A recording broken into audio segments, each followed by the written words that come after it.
काफिर की ये पहचान कि आफाक में गुम है, मोमिन की ये है पहचान कि गुम इसमें है आफाक। मादा परस्त लोग, मटीरियलिस्टिक अप्रोच रखने वाले लोग जो अल्लाह पर ईमान नहीं रखते, उनके लिए ये दुनिया और इसकी रंगीनियां, ऐशो इशरत ही सब। इसीलिए तो मटीरियलिस्टिक लोग इस दुनिया की ऐशो इशरत में खो जाते हैं, मादियत परस्ती के समंदर में डूब जाते हैं कि वो अपने और अपने रब को भुला देते हैं। लेकिन एक ऐसा इंसान जो अल्लाह ताला पर कामिल यकीन रखता है, पुख्ता ईमान है उसका, उसके लिए ये दुनिया की चमक दमक कोई मायने नहीं रखती, क्योंकि वो बखूबी जानता है वमल हयात दुनिया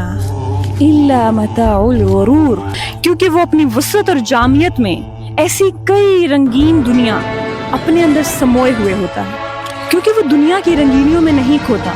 बल्कि वो अपने अंदर खुद रंगीनियां पैदा करता है। उसके अंदर एक पूरी कायनात बसती है, ईमान, यकीन और रोशनी की कायनात। और इकबाल ने भी तो यही कहा था,